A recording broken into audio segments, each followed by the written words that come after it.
warahmatullahi wabarakatuh. Waalaikumsalam warahmatullahi wabarakatuh. Ya, bisa dibilang ini bukan pagi lagi ya Bapak Ibu, tapi sudah hampir siang ya. Tapi tetap saya ucapkan semangat pagi buat Bapak Ibu semua. Insya Allah hari ini pembelajaran kita tentang keperawatan intensif dalam pertemuan perkuliahan kita harisan kardiovaskular. Sebelumnya saya sudah cek di e-learning, Bapak Ibu sudah mengisi absensi kehadiran ya sebanyak lengkap 21 mahasiswa.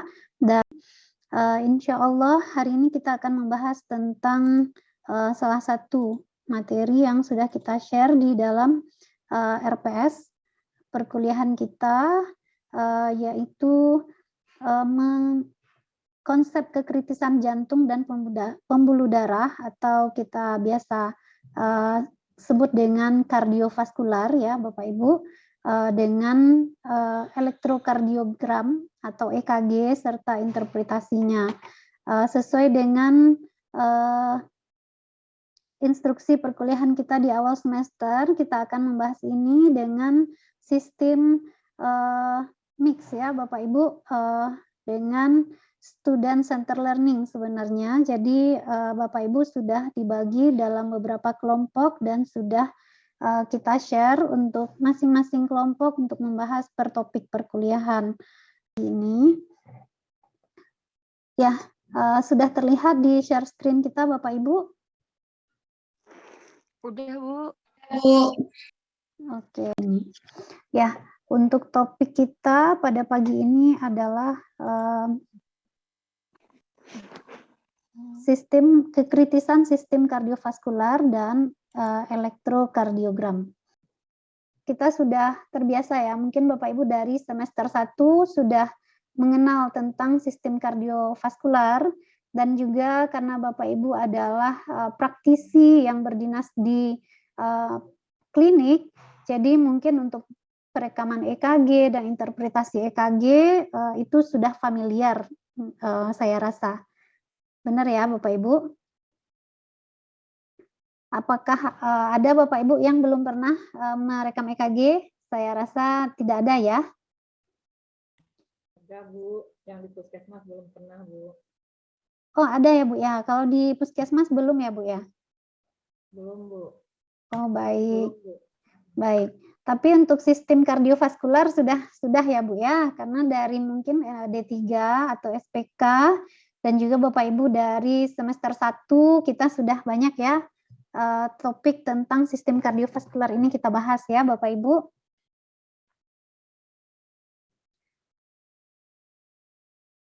Atau ada Bapak Ibu yang belum tahu dengan sistem kardiovaskular sebelumnya?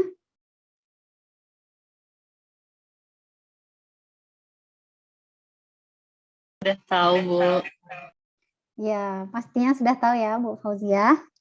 Baik, untuk pembelajaran kita hari ini, untuk capaian sub mata kuliah kita adalah definisi dari EKG. Jadi diharapkan nanti setelah perkuliahan ini Bapak Ibu akan paham dengan apa itu pengertian EKG, kemudian juga nanti akan bisa menerjemahkan tujuan dari perekaman EKG itu sendiri, dan juga nanti akan mengetahui gangguan irama jantung ya. Mohon maaf ini typo ya Bapak Ibu, ada gangguan irama jantung berdasarkan interpretasi hasil rekaman EKG. Nah untuk Bapak Ibu yang mungkin belum melakukan perekaman EKG di tempat dinasnya, saya yakin bahwa Bapak Ibu dulu di perkuliahan juga sudah ada ya Bapak Ibu membahas ini, dan saya yakin sekali Bapak Ibu sudah sering memegang alat untuk merekam EKG ini. Walaupun di tempat dinasnya saat ini mungkin tidak ada untuk perekaman EKG. Mungkin tadi yang Ibu yang belum, yang dinas di puskesmas ya. Dulu di D3-nya ada ya Bu ya?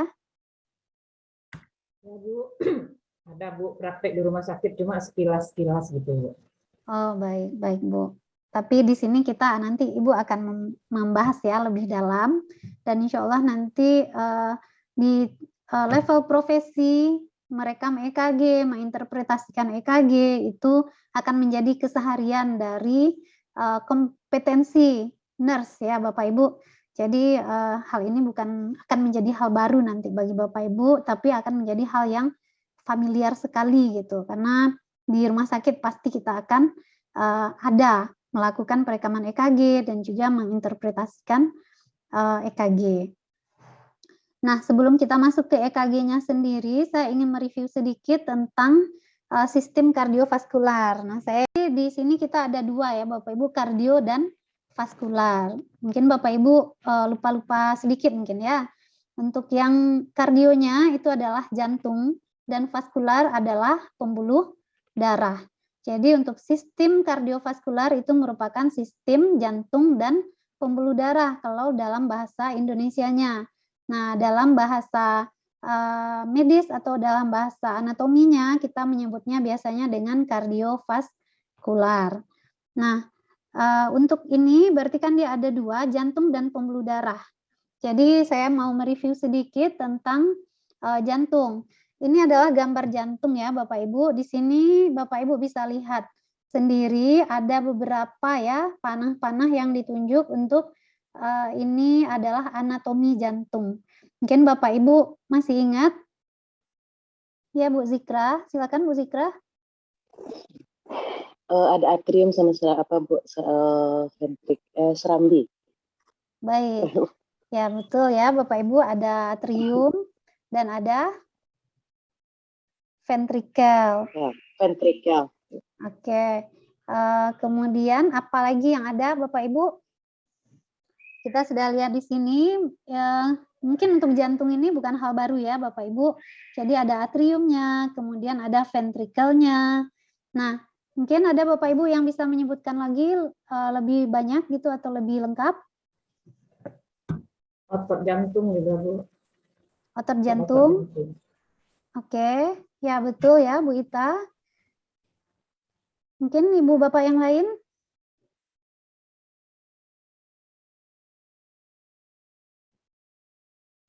Ya, untuk anatomi dan fisiologi jantung ini sudah kita pelajari ya Bapak Ibu dari semester 1 di mata kuliah anatomi dan fisiologi.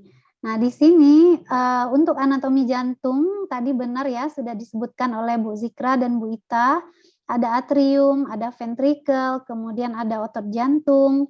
Nah, untuk di sini kita sudah lihat di sini tadi atrium. Atrium ada dua ya Bapak Ibu, ada atrium kanan dan atrium kiri. Di sini saya mengambil gambar mungkin karena berbahasa Inggris ya. Right atrium berarti atrium kanan, kemudian left atrium itu adalah atrium kiri. Kemudian ada ventrikel. Ventrikel juga ada dua, ventrikel kanan dan ventrikel kiri. Jadi tadi kita sudah baca tentang anatomi jantung. Jadi kita sekarang masuk ke fisiologi jantung. Mungkin ada dari Bapak Ibu yang bisa menyebutkan kembali apa itu fisiologi jantung. Ya Bu Fauzia. Saya akan coba ya Bu. Baik, silakan Bu. Darah masuk dari vena pulmonari, masuk ke arterium kiri, setelah itu yang kayak CO2,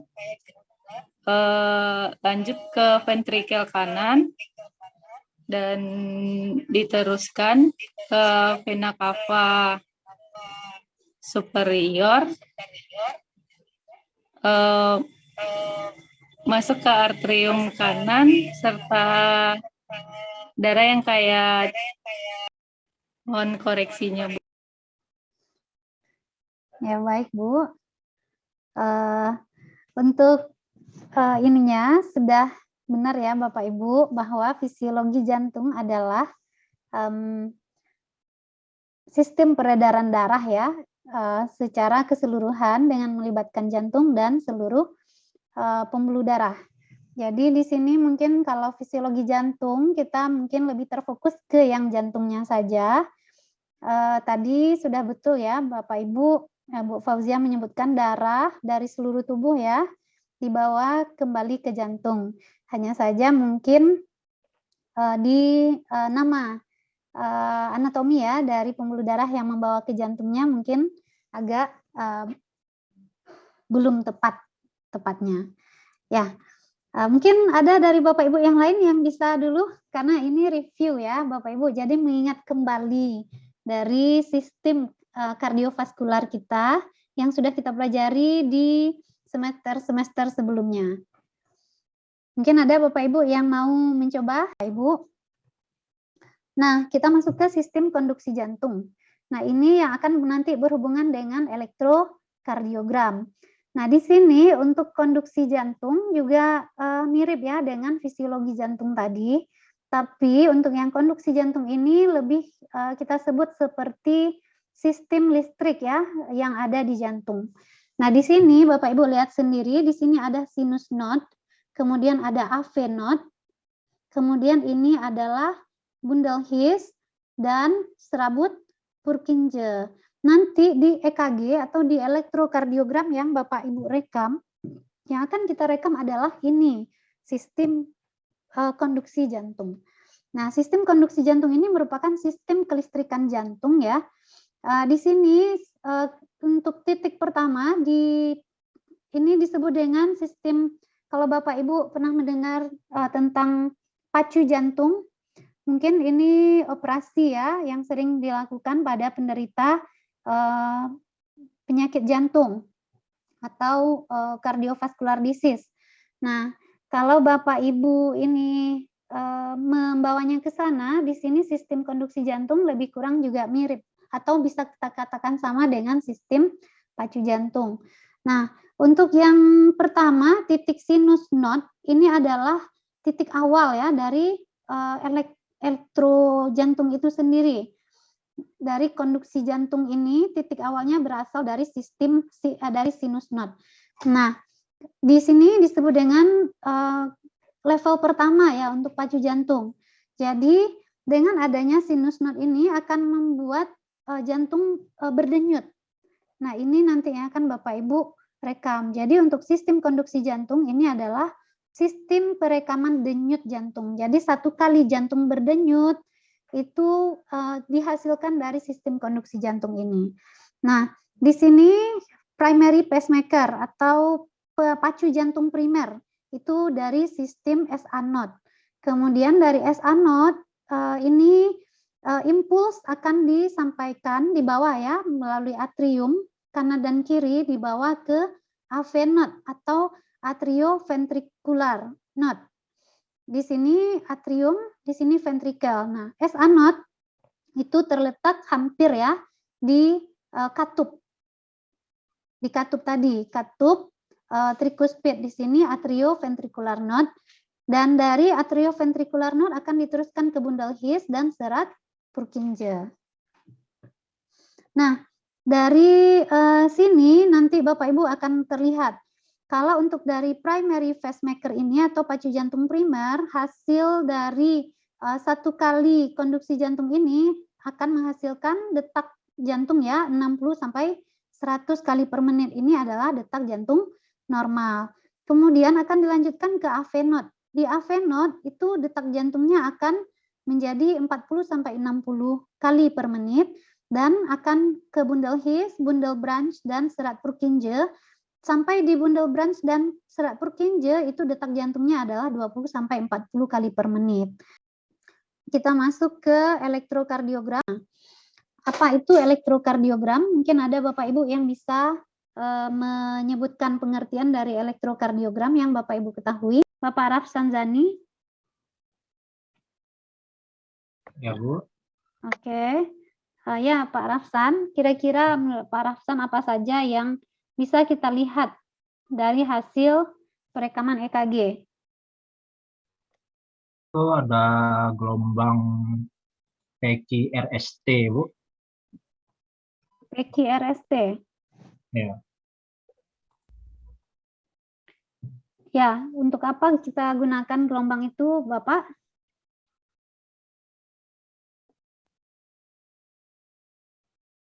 Untuk mendeteksi apa? Untuk mendeteksi adanya indikator kelainan-kelainan pada jantung, misal seperti MCI atau yang lainnya, Bu. Ya, betul sekali ya Pak ya. Nah, terima Ya, kasih atas jawabannya Pak Rafsanjani.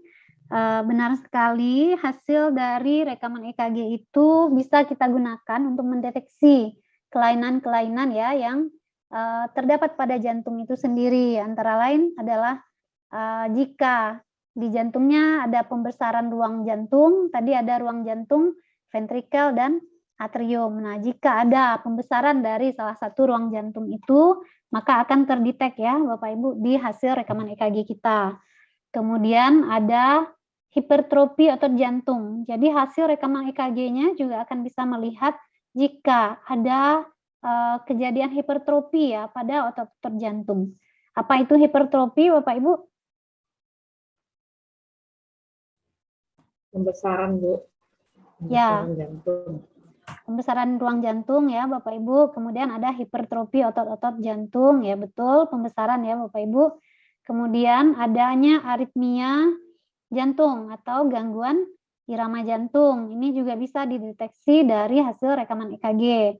Dan gangguan aliran darah pembuluh koroneria tadi. Jadi jika ada gangguan dari aliran darah pada pembuluh darah yang mendarahi jantung atau arteri koronaria, ini juga bisa kita lihat nanti dari hasil rekaman EKG. Kemudian ada kematian otot jantung atau kita biasa sebut iskemik ya Bapak Ibu. Ada infak juga, iskemik dan juga injury. Nah, ini bisa kita lihat nanti dari hasil rekaman EKG. Apakah dia mengalami iskemik ataukah sudah mengalami infak. Jadi untuk beberapa kelainan yang ada pada jantung atau penyakit jantung ya Bapak Ibu, di situ ada infak miokard akut ya Bapak Ibu. Kemudian ada gagal jantung. Nah, untuk infak miokard itu bisa kita lihat dari hasil rekaman EKG. Nanti akan tergambar di situ infak itu adalah otot-otot jantung yang sudah mengalami kematian ya Bapak Ibu. Dan lokasinya di mana itu juga bisa kita lihat dari hasil perekaman EKG kita yang kita interpretasikan. Kemudian selanjutnya ada gangguan elektrolit. Itu juga bisa dilihat dari hasil interpretasi perekaman jantung dan ada gangguan lain-lain ya Bapak Ibu yang bisa juga kita lihat dari ini hasil perekaman ini jantung. Mungkin Bapak Ibu bisa memberikan simpulan awal dulu untuk capaian pembelajaran yang sudah kita sampaikan ini. Silakan. Iya, Bu. Ya, silakan Bu. EKG adalah sebuah tes untuk mengevaluasi kesehatan jantung, termasuk mengetahui dan mengukur apakah detak jantung seseorang normal atau tidak. Ya, betul. Jadi adalah alat ya yang digunakan untuk merekam aktivitas listrik jantung ya yang sampai ke permukaan tubuh. Dan ini bersifat tidak melukai dan juga sangat mudah dan sederhana. Boleh Pak Rafsanjani, panggilannya siapa Pak? Zani, Bu. Oh baik Pak Zani. Pak Zani dinas di mana Pak? Di Rumah Sakit Umum Daerah Haji Bakri di Sungai Penuh, Bu. Oh di Sungai Penuh, baik. Di ruangan apa Pak? Jadi saat ini rumah sakitnya belum personal, Bu. Oh gitu. Belum dibagi per ruangan gitu. Oh baik. Baik Pak. Ya, silakan Pak Zani untuk memberikan kesimpulan terkait dengan materi kita untuk yang dua capaian pembelajaran tadi, definisi dan juga kegunaan dari EKG. Jadi EKG itu adalah suatu tes untuk merekam kelistrikan pada jantung. Ya. Nah, jadi hal-hal yang bisa direkam itu adalah suatu berbagai kelainan pada jantung, misal adanya pembesaran ruang jantung, hipertrofi otot jantung, atau adanya infak miokard, kemudian kematian otot jantung, atau adanya gangguan elektrolit pada jantung. Ya, betul sekali ya Pak. Bapak Ibu yang lain ada yang mau menyampaikan kesimpulannya? Terima kasih kepada Pak Zani. Mungkin Ibu yang lain, Bu Zikra Lestari.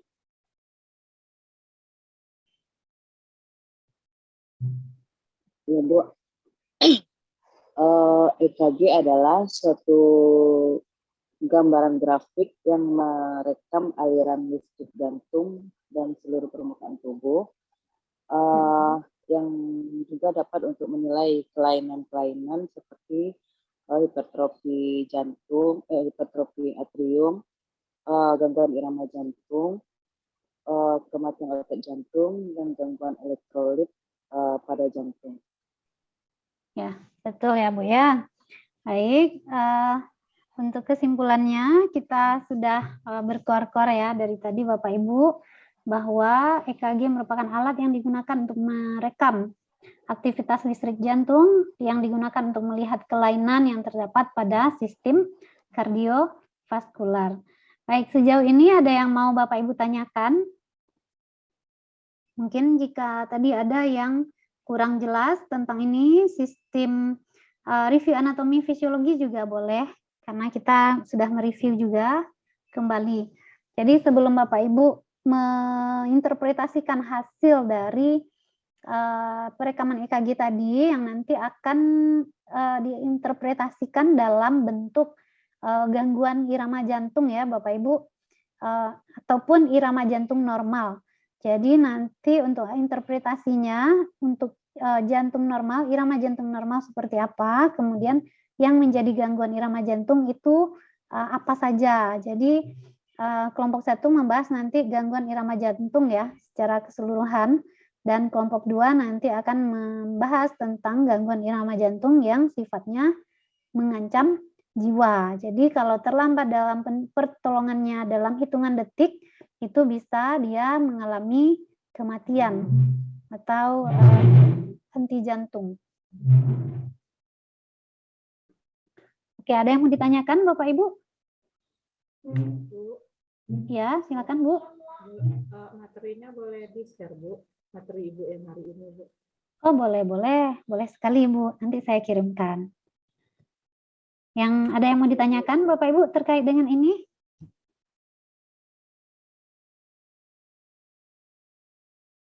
Terkait dengan materi kita? Tidak ada ya, cukup jelas berarti. Insya Allah sudah jelas ya Bapak Ibu. Pak Zani sudah paham?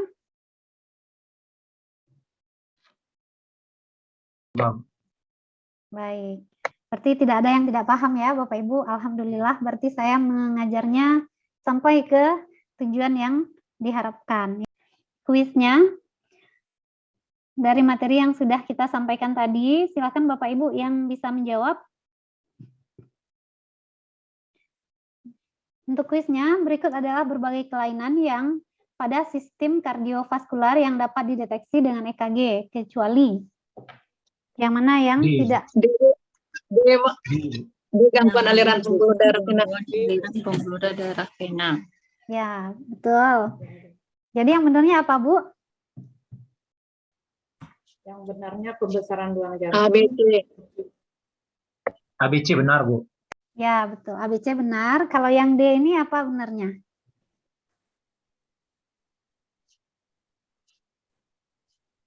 Gangguan elektrolit. Ya, tapi ini masuk salah satu, betul ya Bu ya, gangguan elektrolit juga masuk kepada kelainan yang bisa dideteksi dengan EKG. Nah, untuk yang D ini itu adalah gangguan pada pembuluh darah. Apa tadi yang kita bahas Bapak Ibu? Pembuluh darah? Koroner. Ya, Gangguan pembuluh betul. darah koroner. Ya, betul. Bu Isnaini ya Bu ya, Isnaini Zulda. Ya, betul sekali. Gangguan aliran pembuluh darah koroner. Ya, ini ya, gangguan irama jantung berdasarkan hasil rekaman EKG. Ini akan kita bahas melalui presentasi kelompok 1 dan kelompok 2. Nanti untuk yang kelompok 1 akan membahas tentang irama jantung ya, yang bisa dihasilkan dari perekaman EKG, dan kelompok 2 akan menampilkan ya tentang hasil rekaman EKG, yaitu irama jantung yang sifatnya mengancam nyawa. Benar ya Bapak Ibu dari kelompok 1 dan kelompok 2?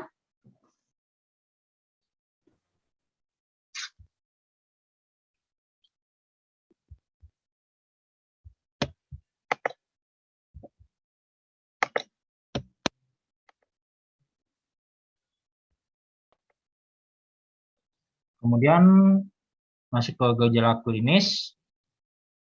Yang pertama ada di tahap A, pasien respon SIRS tension. Menggambarkan terjadinya respon normal terhadap stres seperti operasi berat, trauma, atau penyakit. Fase ini ditandai dengan penurunan ringan tahanan vaskular sistemik dan peningkatan COP yang sepadan. Perbedaan kadar oksigen arteri dan vena tetap sama seperti keadaan normal. Peningkatan cardiac index ini menunjukkan adanya peningkatan kebutuhan oksigen yang sesuai dengan respon hipermetabolik terhadap stres dengan kadar laktat yang masih normal. Hal ini merupakan respon normal yang terjadi pada setiap pasien yang mengalami trauma berat atau operasi besar. Bila tidak terjadi komplikasi, respon SIRS ini singkat ini menggambarkan efek sistemik dari reaksi inflamasi. Reaksi ini akan kembali pada keadaan fisiologi seiring dengan penyembuhan infeksi penyakit. Ya, baik. Jika tidak ada yang Bapak Ibu ingin sampaikan, maka perkuliahan kita akhiri sampai di sini. Assalamualaikum warahmatullahi wabarakatuh. Saya ucapkan terima kasih atas partisipasi aktif dari Bapak Ibu semua. Waalaikumsalam. Waalaikumsalam warahmatullahi wabarakatuh. Terima kasih, Bu. Sama-sama Bapak Ibu.